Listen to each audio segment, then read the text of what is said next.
इतिहास में देखा जाए तो जापान कई बार खतरनाक अर्थक्वेक और सुनामी की लपेट में रहा है।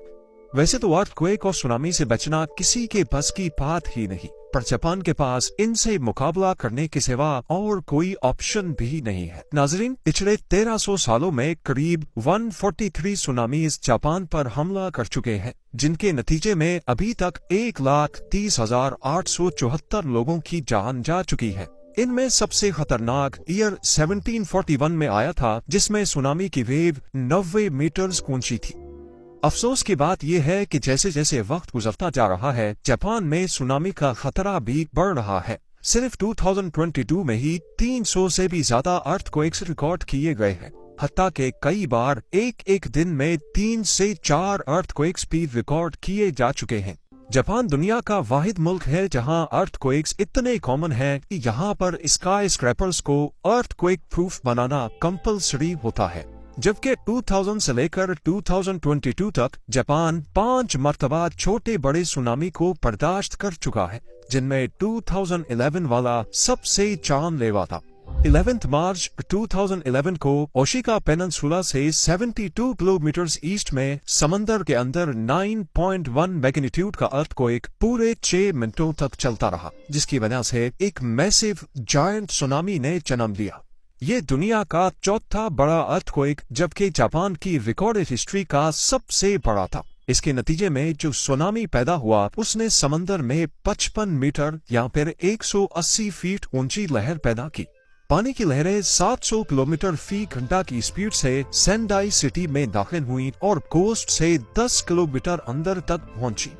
सुनामी का सबसे बड़ा मसला ये होता है कि मॉडर्न टेक्नोलॉजी से भी इसको प्रिडिक्ट नहीं किया जा सकता।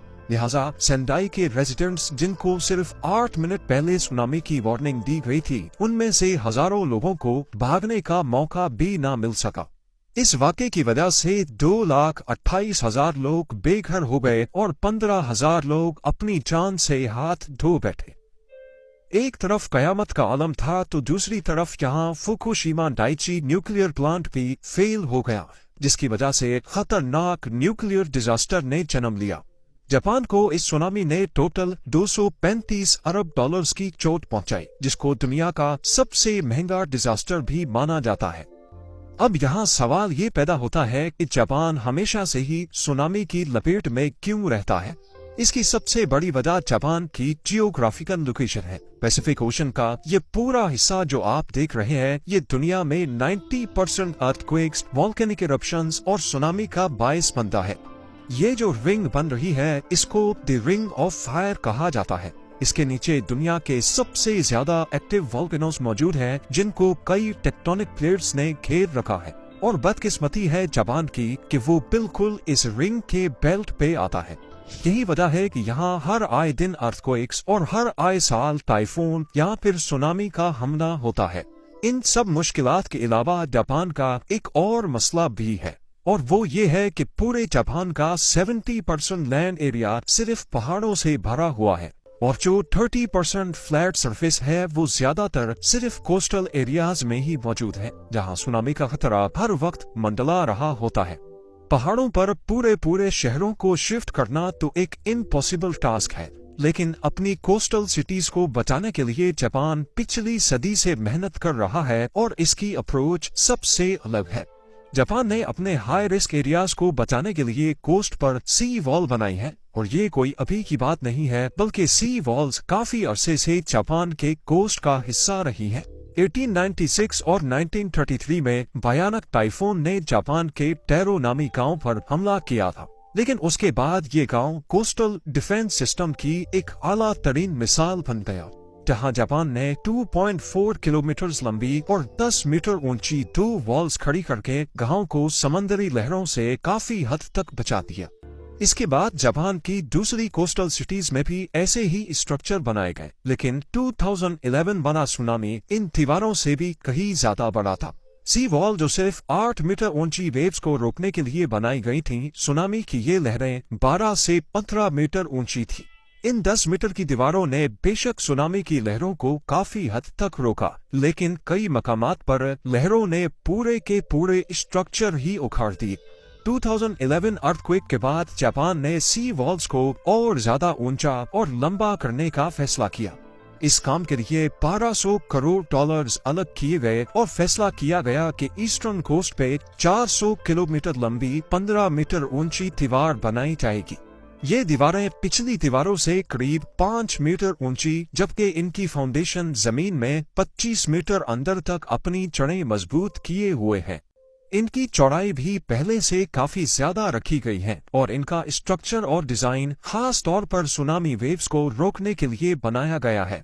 इस काम के लिए पहले सिमुलेटर की मदद से आर्टिफिशियल सुनामी पैदा किया गया, जिससे इंजीनियर्स ने हर तरह के वेव पैटर्न पे वॉल्स को टेस्ट किया।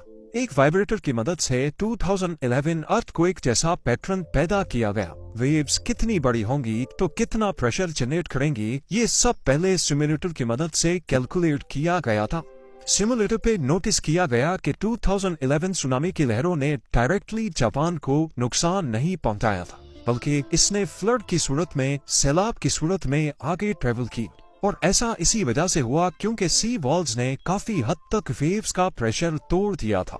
सिमुलेटर पे टेस्टिंग के बाद सी वॉल्स को अब कर्व शेप में डिजाइन किया गया है, जिसमें क्लियरली देखा जा सकता है कि पानी जब सी वॉल से टकराएगा तो इसका कर्व शेप लहर को वापस यू टर्न करवाएगा और ऐसे एक लहर वापस पलटकर पीछे से आने वाली दूसरी वेव का प्रेशर तोड़ेगी। सुनामी की वेव्स के प्रेशर को तोड़ने के लिए जापान ने सिर्फ वॉल्स ही नहीं बनाई, बल्कि हॉट स्पॉट लोकेशंस के करीब समंदर में ब्रेक वाटर भी बनाए गए हैं। जब लहरें कोस्ट की तरफ बढ़ती हैं तो पहले ये ब्रेक वाटर इनका प्रेशर तोड़ता है, उसके बाद ये 15 मीटर ऊंची वॉल्स। दूसरी तरफ लोकल कम्युनिटीज इस सी वॉल से खासी तंग है, क्योंकि कई मकामात पर ये वॉल्स 4 स्टोरी बिल्डिंग जितनी ऊंची हो जाती हैं, जिससे लोगों को ऐसा महसूस होता है कि वो किसी जेल में बंद है। कुछ लोगों को डर है कि जापान इन सी वॉल्स की वजह से अपने टूरिस्ट खो बैठेगा। जापान ने सुनामीज को 2 अलग अलग लेवल्स में डिवाइड किया है। लेवल 1 सुनामी, जो हर 50 से 60 सालों में आता है, इनकी लहरें 15 मीटर तक ऊंची होती हैं और इन्हीं के लिए ये दीवारें बनाई गई हैं। लेकिन लेवल 2 सुनामी, जो कई 100 साल या 1000 साल में एक मर्तबा आता है, ये सी वॉल्स अकेली उसको भी नहीं रोक पाएंगे। इसके लिए हॉटस्पॉट लोकेशंस पर सुनामी मिटिगेशन पार्क्स बनाए जाएंगे। इन पार्क्स में दरख्तों की एक दीवार होगी जो न सिर्फ सुनामी के प्रेशर को तोड़ेंगी, बल्कि पानी जब वापस समंदर में जाता है तो अपने साथ बहुत सारे ऑब्जेक्ट्स भी लेकर जाता है। दरख्तों के तने मोटे मोटे ऑब्जेक्ट्स को रोकने का काम भी करेंगे। जापान की सी वॉल इंजीनियरिंग का एक हैरान कुन कारनामा है और तबाह कुन सुनामी का सामना करने में किसी हद तक फायदेमंद भी। अपने आप को कुदरती आफत से बचाने के लिए जापान हर मुमकिन कोशिश कर रहा है, लेकिन उसके साथ ही जापान इस हकीकत से भी आगाह है कि ये सी वॉल कोई परमानेंट सॉल्यूशन नहीं है।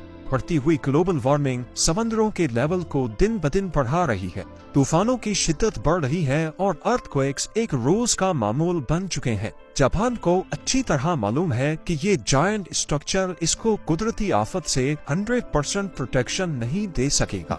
12 अरब डॉलर्स का खर्चा करके असल में जापान ने अपने लोगों के लिए टाइम खरीदा है, ताकि जब ये दीवार वेव्स के प्रेशर को तोड़ेंगी तब तक लोगों को वहां से निकलने का टाइम मिल जाएगा।